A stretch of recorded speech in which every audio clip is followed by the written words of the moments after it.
நினைக்கின்றே மனத்து உன்னை வைத்தாய் பெண்ணை தென்பாள் வெண்ணை நல்லூர் அருள் தூரையுள் அத்தான் உனக்கு ஆளாய் இனி அள்ளே எனலானே சித்தமெல்லாம் எனக்கு சிவமயமே சித்தமெல்லாம் எனக்கு சிவமயமே உன்னை சேவித்த கரங்களுக்கு இல்லை பயமே சித்தமெல்லாம் எனக்கு சிவமயமே அத்தனில்லாமல் ஒரு அம்மை இல்லை அத்தனில்லாமல் ஒரு அம்மை இல்லை இந்த அம்மை இல்லாமல் இந்த பிள்ளை இல்லை இறைவா சித்தமெல்லாம் எனக்கு சிவமயமே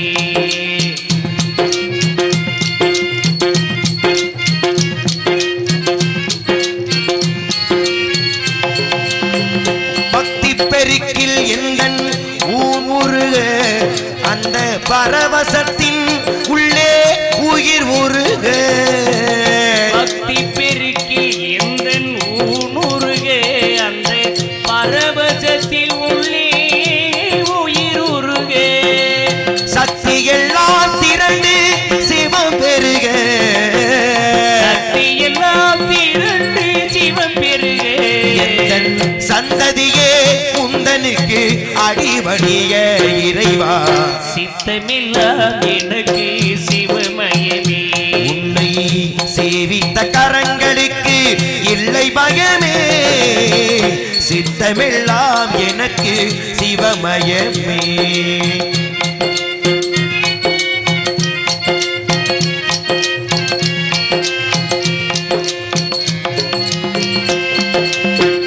கண்ணை திறந்து வைத்த அருப்பொருளே கோவில் கதவை திறந்தழைத்த திருவருளே கண்ணை திறந்து வைத்த கருட்பொருளே கோவில் கதவை திறந்தழைத்த திருவருளே வெண்ணை நல்லூர் உறையும் அருள் கடலே என்னை நல்லூர் உறையும் அருள் கடலே வந்து என்ன என்றும் ஆளுகின்ற பரம்பொருளே இறைவா சித்தமெல்லாம் எனக்கு சிவமயமே உன்னை சேவித்த கரங்களுக்கு இல்லை பயமே சித்தமெல்லாம் எனக்கு சிவமயமே இறைவா இறைவா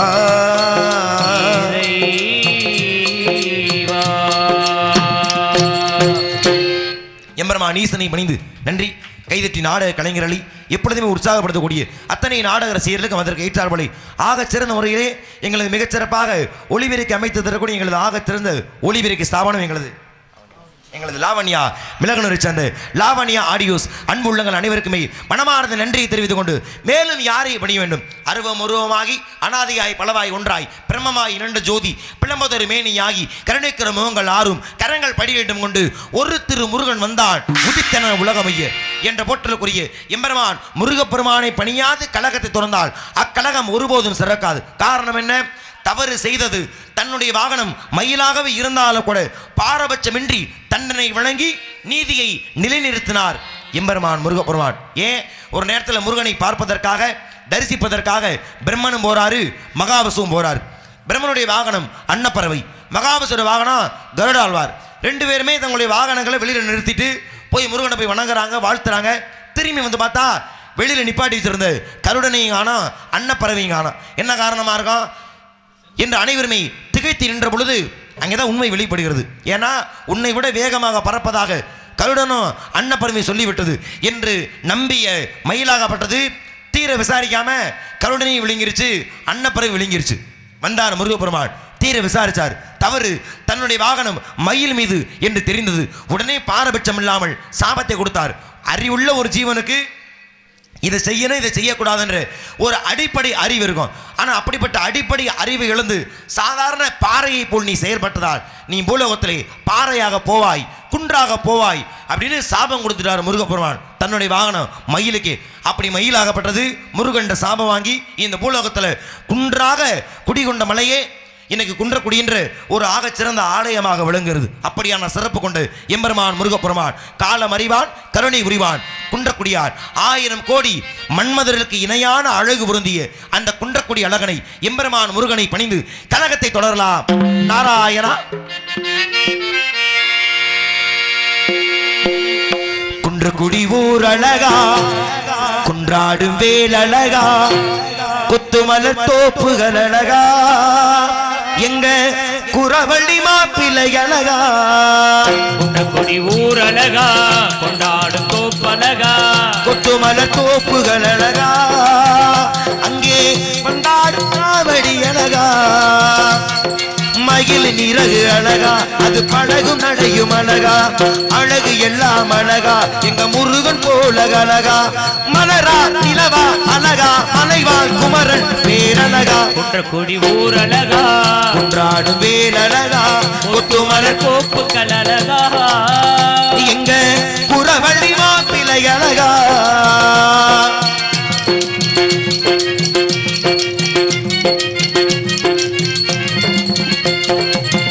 ஏறெடுத்து பாடுபட்ட புலவர் கையழகா, புவெடுத்து உனை படைத்த பொன்மணி கதிரழகா, அறுவடை தொடர்ந்து நல்ல மாசம் இங்கு தையழகா, தரிசனம் காண வந்த தைப்பூசனார் அழகா, முருகன் கோவில் அழகா, அதை வணங்கும் வாழ்வு அழகா, தூக்கும் காவடி அழகா, அதை சுமக்கும் தோள்கள் அழகா, நிலமா நீரா அழகா, நெஞ்சில் முருகன் நினைவழகா. குன்றக்குடி ஊர் அழகா, குன்றாடு வேல் அழகா, கொத்துமலர் தோப்புகள் அழகா, எங்க குறவள்ளி மாப்பிள்ளை அழகா.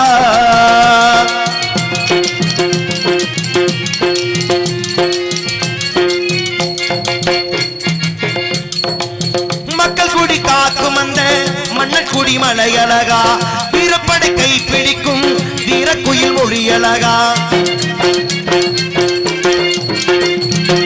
குன்றக்குடி போகும் அந்த காரக்குடி வழி அழகா, கோழிக்கொடி பறக்கும் அந்த குன்றேறு படி அழகா, படிக்கு படி அழகா, அதில் பாடி நடப்பதழகா, காவடி ஆடுது அழகா, அதை காண விளைந்தவர் அழகா, பொழுதா இரவா அழகா, பொன்பே சிந்தும் ஒளி அழகா. குன்றக்குடி ஊர் அழகா, குன்றாடும் வேல் அழகா, முத்துமலர் தோப்புகள் அழகா, எங்க குறவள்ளி மாப்பிள்ளை அழகா, எங்க குறவள்ளி மாப்பிள்ளை அழகா. எம்பெருமான் முருகப்பெருமானை பணிந்து நன்றி. முருகனை பணிந்து கலகத்தை தொடர்ந்தாலும் கூட இடத்தை கவனிக்கிற நேரத்தில் அருமையான இடம், அற்புதமான இடம். உலக அரங்கிற்கு நாகரிகம், பண்பாடு, கலாச்சாரம் இவை அனைத்தையுமே உறக்க சொன்ன ஒரே நாகரிகம் இந்த உலகத்திலேயே தமிழ் நாகரிகம். அந்த தமிழ் இனத்தின் வீரத்திற்கு எடுத்துக்காட்டாக எத்தனையோ சம்பவங்கள் நடைபெற்றிருந்தாலும் கூட ஒரு எடுத்துக்காட்டுக்கு சொல்லணும் அப்படின்னா ஒரு ஆகச்சிறந்த ஆலயமாக விளங்குகிறது கங்கை என்ற சோழபுரம் என்ற ஒரு அற்புதமான ஆலயம். தஞ்சை பெரிய கோவில் கட்டிய ராஜராஜருடைய முதல் பிள்ளை தான் முதலாம் ராஜேந்திர சோழர். அவரால் அமைக்கப்பட்ட ஆலயம் தான் இன்னைக்கு கங்கை கொண்ட சோழபுரம் என்ற பெரிய கோவிலுக்கு இணையான ஒரு அழகு பொருந்திய அற்புதமான ஆலயம். ஆனால் பேரில் தான் நிறைய பேருக்கு சந்தேகம். அது என்ன கங்கை கொண்ட சோழபுரம், ஏன் காவிரி கொண்ட சோழபுரம் வைக்கக்கூடாதா? ஏன்னா இன்னைக்கு தமிழ் சோழ வளநாடு இத்தனை செழிப்பமாக இருக்குன்னா அதுக்கு ஆக முக்கியமான காரணம் அன்னை காவிரி தாய். ஒரு சோழ மண்ணே தான் கட்டிய கோயிலுக்கு ஒரு நதியின் பெயரால் பெருமை கொடுக்கணும்னா நியாயமாக என்ன பேர் வச்சிருக்கணும்? காவிரி கொண்ட சோழபுரம். ஏன்னா இன்னைக்கு தமிழ்நாட்டை வளமை மாற்றக்கூடிய நதிக்குத்தானே ஒரு பெருமை கொடுத்துருக்கணும். ஆனால் கங்கை நதி தமிழ்நாட்டில் ஓடலை. தமிழ்நாட்டுக்கும் கங்கை நதிக்கும் வரலாற்று ரீதியாக எந்த சம்மந்தமும் இல்லை. ஆனால் அப்படி இருக்கும் பொழுது எதற்காக தமிழ்நாட்டில் கட்டின கோயிலுக்கு வடநாட்டில் ஓடக்கூடிய கங்கையின் பெயரால் கங்கை கொண்ட சோழபுரம் பேர் வைக்கணும் அப்படின்னு நிறைய பேருக்கு சந்தேகம். ஆனால் அதோடைய வரலாறை பார்க்கணும் பொழுது தான் தெரியும் அதற்கு ஆக சிறந்த வரலாறு உண்டு. ஏன்னா அவர் கோயில் கட்டிட்டார், கட்டிய கோவிலுக்கு கும்பாபிஷேகம் நடத்தணும், அப்போ புனித நீர் ஊற்றணும். ஒவ்வொரு நதியாக போகிறாரு, அது யமுனையாக இருக்கட்டும், சரையுவாக இருக்கட்டும், பிரம்மபுத்திராவாக இருக்கட்டும், சரஸ்வதியாக இருக்கட்டும், இத்தனை நதிகளுக்கு போய் புனித நீரை எடுத்துகிட்டு வர்றார். இறுதியாக புராணத்தில் ஆக சிறந்து விளங்கிய கங்கை நதியுடைய நீரை கொண்டு வந்து அபிஷேகம் பண்ணணும்னு ஆசை. இப்போ நியாயமாக போய் கேட்குறா, ஐயா இது மாதிரி நான் ஒரு கோயில் கட்டிருக்கேன், நான் கட்டிய கோயிலுக்கு கும்பாபிஷேகம் பண்ணணும், உங்கள் கங்கை நீதியிலேருந்து ஒரு சிறிதளவு தண்ணி கொடுங்க அப்படின்னு கேட்க. ஆனால் அவன் என்ன சொல்கிறேன், ஒருவேளை நாங்கள் தண்ணி கொடுக்குறோம் அப்படின்னா நீ எங்களுக்கு கப்பம் செலுத்திட்டு போப்பான்னு சொல்ல. கப்பம் செலுத்துவது என்பது நம்முடைய நாட்டை அவங்கள்ட்ட அடிமையாக்குறது சமமானது. பார்த்தார் ராஜேந்திரர். அப்படியா, சரிப்பா அப்படின்னு நம்ம நாட்டுக்கு வந்தார். திரும்பி படையெடுத்து போய் சொன்ன அந்த மன்னனை வெற்றி கண்டு அவன் தலையிலேயே கங்கை நீர் கொண்டு வந்து இங்கே அபிஷேகம் செய்தாராம். அப்போ வடநாட்டிலுடைய கங்கையை தமிழ்நாட்டுக்கு கொண்டு வந்த நினைவாக அமைக்கப்பட்ட பெயர் தான் கங்கை கொண்டு சோழபுரம் அப்படின்னு வீரத்தின் விளைநிலமாக எடுத்துக்காட்டக்கூடிய எத்தனை ஆலைகள் இந்த மண்ணிலே இருந்தாலும் கூட இந்த மண்ணுக்கு வீரத்தின் விளைநிலமாக விளங்கிய அந்த மாமன்னர்கள் புகழை போட்டுவிட்டு பிறகு கழகத்தை தொடரலாம். நாராயணா.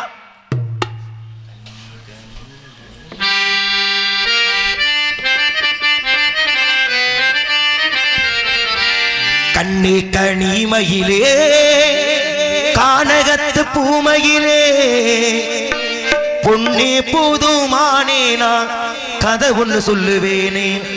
மருதிருவர் புகழை பாட பாட பாட வாய் மணக்குமானே. கானகத்து பூமையிலே ஒரு கதை ஒன்று சொல்ல போறேன். மருதிருவர் புகழை பாட பாட பாட வாய் மணக்குமானே. மருதுவான் புகழை பாட பாட பாட வாய் மணக்குமானே.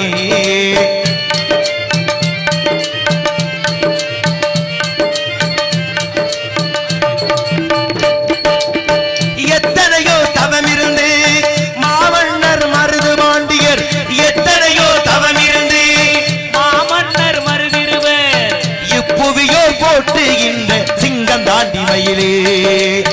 இப்புவியோ போற்றுகின்ற சிங்கம் தாண்டி மயிலே. மருதிருவர் புகழை பாட பாட பாட வாய் மணக்குமானே.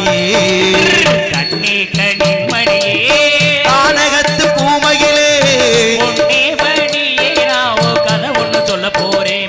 மருதிருவர் புகழை பாட பாட பாட வாய் மணக்குமானே.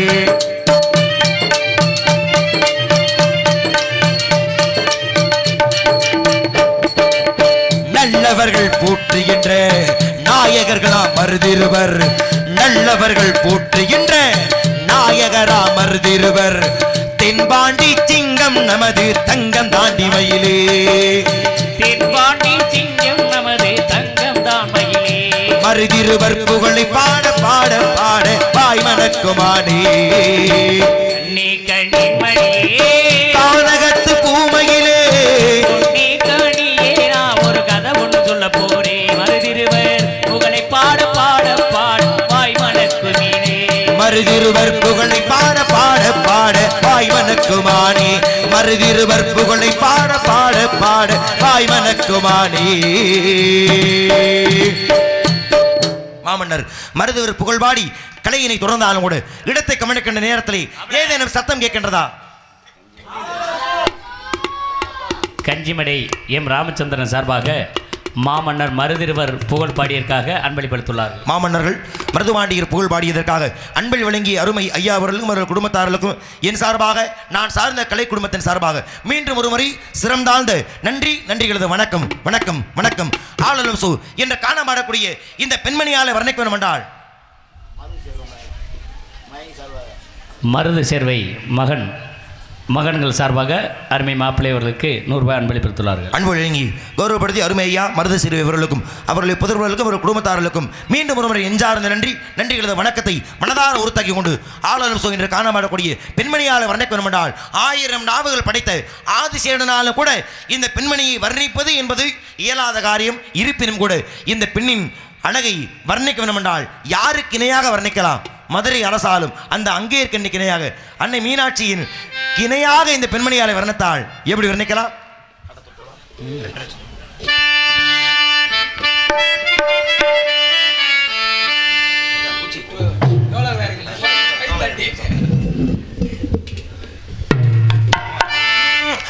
பல்லாக்கு குதிரையிலே பவனி வரும் மீனாட்சி, பாண்டியரு சொக்கனிடம் பாசமச்சரா சாத்தி ஊர்கோலம் ஊருக்குள்ள அவ வாராடி தேருக்குள்ள பூமால தோல் மீது போட பல்லாக்கு குதிரையில பவனி வரும் மீனாட்சி பவனி வரும் மீனாட்சி ஆடியரும் சொக்கருமே பாசவச்ச ராசாத்தி பாசமச்ச ராசாத்தி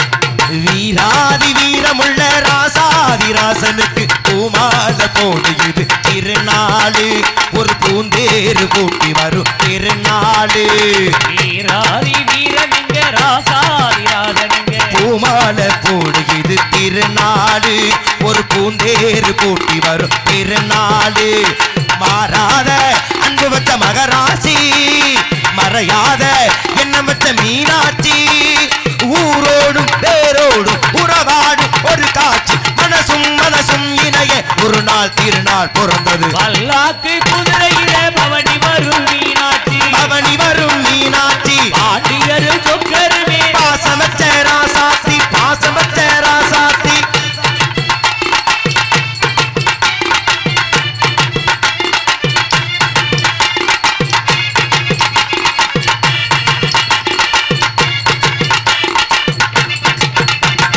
போடாத வேஷம் எல்லாம் போட்டாரு சுந்தரர் மீனாட்சி கரம் பிடிக்க நடந்தாரு பல மேடான பாதையெல்லாம் நடந்தாரு ஓடாத வேஷமன போட்டாரு சுந்தரரு மீனாட்சி கரம்பிடிக்க நடந்தாரு பழமேடான பாதையெல்லாம் நடந்தாரு மறி போற மண்ணு கட்ட துணிஞ்சாரு மகராசி கண்ண கண்டு பணிஞ்சாரு வேலென்ன வாரென்ன வெறுப்பான ஆரன் நினைச்சத முடிப்பா பாரு தடுக்கிற மனசே யாரு பல்லாக்கு குதிரையில பவனி வரும் மீனாட்சி பவனி வரும் மீனாட்சி ஆடியரும் சொக்கருமே பாசவச்ச ராசாத்தி பாசமச்ச ராசாத்தி ஊர்கோளம் ஊருக்குள்ள ஊருக்குள்ள அவ வந்தாடி தேருக்குள்ள தெருக்குள்ள பூமால தோல் மீது போட பல்லாக்கு குதிரையிலே பவனி வரும் மீனாட்சி பவனி வரும் மீனாட்சி பாண்டியர் சொக்கனிடம் பாசமச்ச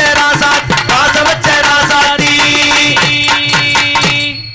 அந்த பெண்மணியாலை வர்ணத்தால் நன்றி அத்தனை நாடக ரசிகர்களுக்குமே மனமார்ந்த நன்றி மனதார இந்த மாபெரும் மேடையிலே உருத்தாக்கி கொண்டாலும் கூட மேலும் இந்த பெண்மணியாலை வர்ணிக்க வரமாட்டால் 1000 பாட்டுகளை கூட அடுக்கடுக்காக வர்ணித்துக் கொண்டே இருக்கலாம் ஆக அப்படியான சமயத்தில் தான் ஆடாவிட்டாலும் தன் தசையாடும் என்பார்களே அப்படியானது சகோதரத்துவம் அப்படி சகோதரத்தை எடுத்துக்காட்டாக வாழ்ந்தார் மகாபாரத கதையிலே தர்மர் ஏன்னா தர்மர் என்பது அவருடைய இயற்பெயர் கிடையாது அவருடைய இயற்பெயர் வந்து யுதிஷ்டிரர் என்பது தான் அவருடைய இயற்பெயர் ஆனால் எப்போ அவருக்கு தர்மன்னு பெயர் சூட்டப்பட்டது அப்படின்னா வனவாசத்தின் பொழுது அவருக்கு தாகம் அதிகமாக எடுக்கிறது தான் தம்பியை 4 பேரும் கூப்பிட்டு அப்பா எனக்கு தாகம் அதிகமாக இருக்குப்பா போய் தண்ணி கொண்டு வாங்கன்னு சொல்ல 4 பேரும் போகிறாங்க ரொம்ப நேரம் திரும்பி வரல ஏன்னா போன தம்பியில் காணமே அப்படின்னு எண்ணம் கொண்டு போய் பார்த்தா ஒரு குளத்துக்கரை ஓரத்தில் 4 பேருமே செத்து கிடக்குறாங்க இவருக்கு ஆச்சரியம் இவ்வளவு பெரிய வீரர்கள் பீமனாக இருக்கட்டும் அர்ஜுனனாக இருக்கட்டும் நகுலனாக இருக்கட்டும் சகாதேவனாக இருக்கட்டும் இப்படியான என் தம்பிகளை கொள்ற அளவுக்கு வீரன் யார் இருக்கிறார்கள் அப்படின்னு அவருக்கு சந்தேகம்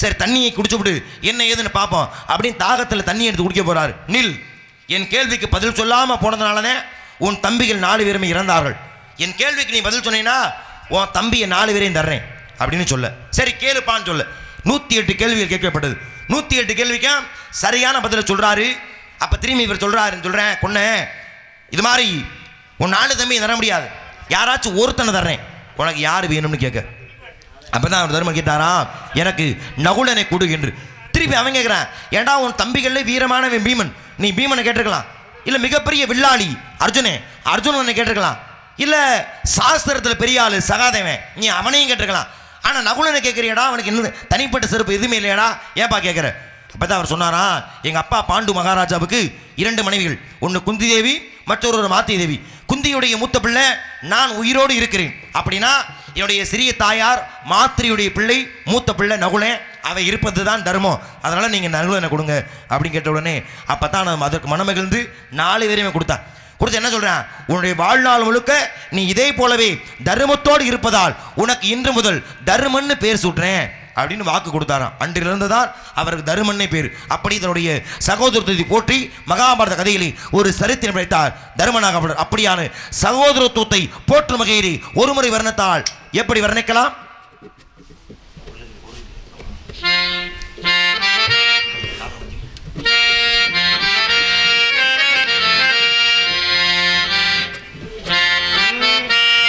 ஒரு கூட்டு கிளியாக ஒரு தோப்பு குயிலாக பாடு பண்பாடு இறை தேட பறந்தாலும் திசை மாறி திரிந்தாலும் கூடு ஒரு கூடு. ஒரு கூட்டு கிளியாக ஒரு தோப்பு குயிலாக பாடு பண்பாடு இறை தேடி பறந்தாலும் திசை மாறி திரிந்தாலும் கூடு ஒரு கூடு. என்னென்ன தேவைகள் அண்ணனை கேளுங்கள், என்னென்ன தேவைகள் அண்ணனை கேளுங்கள்.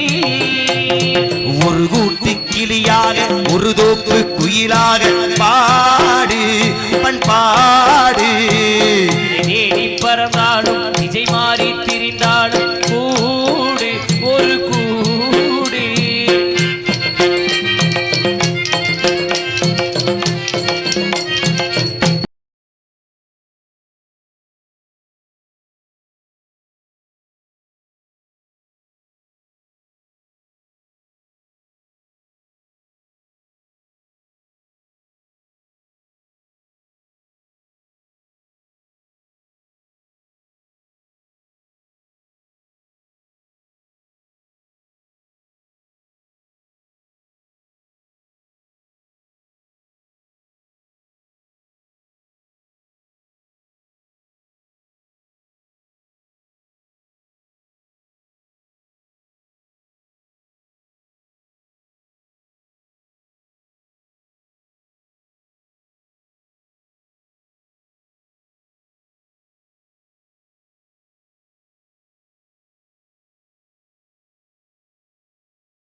நெல்லின் விதை போடாமல் நெல்லும் வருமா, வேர்வை அது சிந்தாமல் வெள்ளி பணமா. வெள்ளை இளம் சிட்டுக்கள் வெற்றி கொடி கட்டுங்கள், சொர்க்கம் அதை எட்டுங்கள் விண்ணை தொடுங்கள்.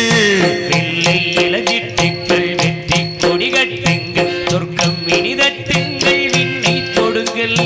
பேருக்கு வாழ்வது வாழ்க்கை இல்லை, ஊருக்கு வாழ்வதில் தோல்வி இல்லை. ஆனந்த கண்ணீரில் அபிஷேகம் நான் செய்தேன், என் கண்ணில் ஈரமில்லை. ஒரு ஊட்டி கிளியாக ஒரு தோப்பு குயிலாக